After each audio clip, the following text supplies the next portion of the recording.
Ya, Sobat Papan kembali bersama kami di sini yaitu dalam podcast Pendikat Masa Depan.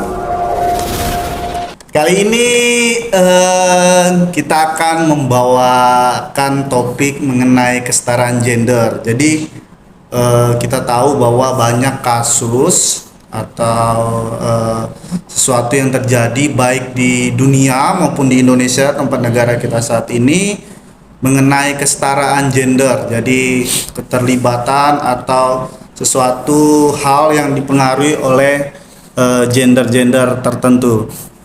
Oleh karena itu, kali ini kita mendapat kedatangan tamu yang spesial ya. Kedatangan tamu yang spesial. Mungkin dapat memperkenalkan dirinya. Baik, Sobat Papan, perkenalkan nama saya Vibo. Sekarang saya kuliah di Universitas Sanata Dharma. Oh iya, Vibo itu kaum muda ya, pemuda Katolik ya. Jadi kita kedatangan tamu spesial nih guys. Itu Mas Vibo atau siapa panggil Mas Kak? Boleh Mas, boleh Kak. Oh boleh ya, oke. Ya, kali ini kita punya topik yang menarik Kak Vibo mengenai kesetaraan gender. Jadi kita pengen berdiskusi bersama bagaimana mengenai kesetaraan gender yang terjadi di Indonesia khususnya, dan juga bagaimana gereja ingin melihat kesetaraan gender itu terjadi. Mungkin yang pertama ya yang ingin saya tanyakan pandangan Mas Vibo mengenai permasalahan-permasalahan tentang gender atau kesetaraan gender yang ada di Indonesia itu seperti apa pandangan Kak Vibo ini? Pandangan saya terkait dengan permasalahan gender di Indonesia ya. Saya rasa laki-laki lebih dominan, Mas Dope. Jadi kita lihat saja dari presiden ya, katakanlah ya. Ya benar. Dari sekarang akan ada pemilu yang keberapa nih? Pemilu yang Untuk memilih presiden ke-7. Iya benar. 7. Kita lihat hanya ada satu presiden wanita di Indonesia, yaitu Ibu Megawati. Dan kita juga bisa lihat beberapa pejabat-pejabat atau beberapa pemimpin-pemimpin daerah yang memang laki-laki lebih menguasai atau memiliki kekuasaan dalam hal kepemimpinan. Pun juga saya rasa ini juga masih terkait dengan budaya patriark ya. Oh iya benar. Saya tahu tuh. Bisa dilihat juga, saya rasa agama juga mempengaruhi ya. Misalnya saja kita sebut agama Kristen yang memang berasal dari budaya Yahudi, dan budaya Yahudi itu kan memiliki pandangan bahwa laki-laki itu lebih diunggulkan daripada seorang wanita. Bahkan Allah pun dalam agama Yahudi juga digambarkan sebagai seorang laki-laki. Demikian juga mempengaruhi seluruh pandangan jemaat Kristen juga pada saat itu, yakni Yesus juga berinkarnasi sebagai seorang laki-laki dan segala macam, dan itu terus berkembang sampai bahkan mempengaruhi budaya kita sendiri, Bang Dobe. Di Indonesia sendiri saya rasa faktor agama baik entah dari Kristen entah Muslim juga saya rasa juga seperti itu, karena Kristen dan Muslim sama-sama berasal dari Timur Tengah, yang berarti budaya patriarknya itu sangat kuat sih. Oke. Jadi menurut Kak Vibo nih memang ada keterkaitan antara agama untuk mengenai masalah gender ini ya, terutama yang terjadi di Indonesia. Menurut Kak Vibo, kasus-kasus yang terjadi tentang terutama kalau kita perhatikan ya Kak Vibo, kalau yang di Indonesia bahkan mungkin di dunia, human trafficking yang terjadi itu rata-rata yang terkena imbasnya atau yang menjadi korban utamanya itu adalah kaum perempuan, dan pelaku human trafficking itu adalah mereka yang berkuasa, yaitu kaum lelaki. Menurut Kak Vibo mengenai kasus human trafficking yang ini menjadi sumber permasalahan yang sangat besar yang sampai saat ini masih belum terpecahkan, itu bagaimana Kak Vibo? Apakah memang kaum perempuan ini sebagai objek bukan sebagai subjek, atau seperti apa menurut Kak Ibu ini? Ya, saya rasa ini masih juga melihat dan berhubungan dengan budaya itu ya, Mondope. Jadi laki-laki ternyata dengan apa kuasa, dengan rahmat-rahmat yang diberikan Tuhan, itu kan laki-laki jelas kita tahu mempunyai fisik yang lebih, ya katakanlah lebih kuat ya dalam hal tenaga segala macam dibanding dengan perempuan. Tapi ini bukan berarti bahwa sebenarnya laki-laki itu lebih unggul dalam hal apapun. Nyatanya biasanya seorang ibu itu lebih dominan, memiliki perasaan yang afektif kepada anak-anaknya daripada seorang ayah. Betul, betul. Maka saya rasa terkait dengan human trafficking ini sebenarnya penyalahgunaan rahmat yang Tuhan berikan kepada kaum laki-laki, sehingga terjadilah kesalahan-kesalahan yang sebenarnya kurang baik atau kurang pantas dilakukan oleh laki-laki sendiri. Maka sebenarnya bukan berarti perempuan itu jauh lebih lemah, tapi ada bagian tertentu yang mana perempuan lebih diunggulkan di sana. Seperti halnya dari sisi afeksi perasaan atau dari hal-hal lain terkait dengan cinta atau kasih, seperti itu sih. Oke. Ya, jadi seperti itu ya yang tanggapan dari Kak Pibo mengenai kasus human trafficking. Memang sampai saat ini kasus tersebut menjadi momok yang sulit terpecahkan dalam bukan saja di Indonesia melainkan di dunia. Tadi Kak Pibo membahas sedikit mengenai agama. Nah, ini yang ingin saya tanyakan.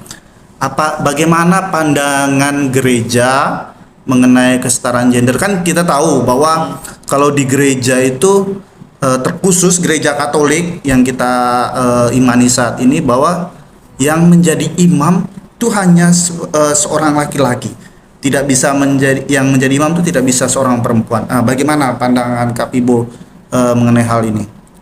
Saya rasa mengenai hal ini gereja tetap dengan tegas hanya membolehkan seorang pria ya untuk menjadi seorang imam dan bukan seorang wanita. Saya rasa ini menjadi supaya kita tahu atau kita bisa lihat dari figur seorang imam yang adalah itu adalah apa istilahnya, alter Kristus atau dia Kristus yang lain. Dia menggantikan figur Kristus yang mempersembahkan kurban dalam perayaan Ekaristi. Dan saya ini juga kita bisa memahami kalau memang Yesus pria, maka laki-laki lah yang bisa atau yang boleh untuk menjadi seorang imam gitu. Karena dengan kehadiran imam itulah Kristus hadir di tengah, khususnya dalam Ekaristi itu sih Pendope. Maka bukan perempuan, karena kalau perempuan mungkin kita menggambarkan atau mengimajinasikan seorang Kristus itu agak kesulitan ya, karena seorang perempuan. Jadi itu jawaban dari Kak Pibo, tanggapan dari Kak Pibo bagaimana mengenai hierarki di dalam gereja Katolik itu. Memang bagaimana hanya laki-laki yang menjadi seorang imam, karena memang mengikuti atau sebagai alter Kristus ya. Jadi kita benar-benar dapat melihat bahwa Kristus yang lalu dengan yang sekarang itu sama mengorbankan dalam perayaan Ekaristi. Bagaimana jalan keluar, Kak Pibo, menurut Kak Pibo, jalan keluar yang gereja berikan tentang hak perempuan untuk melayani juga di dalam gereja? Bagaimana, apa yang gereja berikan, apa yang gereja tawarkan untuk kaum perempuan agar dapat juga melayani di dalam gereja? Mungkin saya tadi sedikit menjelaskan tambahan ya untuk tadi. Pria itu kan sebagai atau imam itu merupakan impersona Christi ya, artinya dia menghadirkan Kristus. Makanya itulah kenapa laki-laki dalam gereja itu masih dipertahankan untuk menjadi seorang imam. Dan keterlibatan perempuan dalam gereja, saya rasa gereja sudah membuka ruang bagi perempuan untuk terlibat dalam pelayanan dalam hal-hal pastoral. Seperti kita tahu banyak organisasi atau semacam lembaga-lembaga yang didirikan oleh gereja untuk memberdayakan perempuan. Saya rasa ibu saya juga di kampung ikut WKRI ya? WKRI, Benar. Wanita Katolik Republik Indonesia itu Republik ya. Indonesia. Jadi dengan begitu ibu saya juga ikut terlibat dalam pelayanan gereja, terlibat dalam keaktifan atau juga ya berpartisipasi lah untuk membangun kerajaan Allah lewat organisasi WKRI ini. Oke.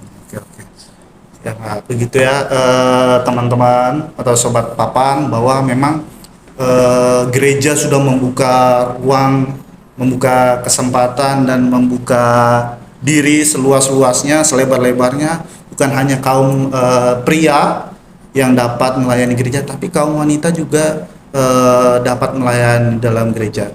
Kira-kira menurut Mas Pibo, Paus kita, Paus Fransiskus maupun paus-paus sebelumnya sebagai pemimpin gereja itu mengeluarkan sesuatu, artinya menyuarakan sesuatu nggak mengenai hak-hak kaum perempuan di dalam gereja itu? Yang saya ingat ada dua dokumen yang dikeluarkan oleh Vatikan terkait dengan pemberdayaan wanita di dalam gereja. Yang pertama itu Mater et Magistra, dan yang kedua Gaudium et Spes. Yang menarik adalah khususnya Gaudium et Spes ini ya. Ini kan merupakan salah satu dokumen Konsili Vatikan II kedua, dan kita tahu bahwa Konsili Vatikan kedua ini diprakarsai oleh Paus Yohanes Paulus II saat itu, dan mengundang banyak uskup, banyak kardinal untuk membahas pembaruan gereja pada masa itu, kontemporer itu. Dan saya rasa ini merupakan langkah gereja yang baik, menarik, dan kita lihat ternyata dari jauh sebelum hari ini gereja sudah membuka kesempatan bagi kaum wanita untuk terlibat aktif dalam pelayanan terhadap gereja dan terhadap Allah itu sendiri. Ya, jadi sobat papan dimanapun kalian berada, bahwa gereja dan pemimpin gereja kita, Bapak Paus sekalipun, sangat menyuarakan hak-hak perempuan untuk dapat melayani gereja. Jadi kalian jangan minder, jangan takut untuk melayani gereja. Hai kalian kaum perempuan dimanapun kalian berada, bahwa kita semua mendapat martabat yang sama di hadapan Tuhan, bahwa kita dapat melayani sesama tanpa memandang gender kita. Terima kasih semua. Terima kasih Kak Pibo atas waktunya. Ya, kita sampai ketemu kembali dalam segmen papan berikutnya. Bye bye.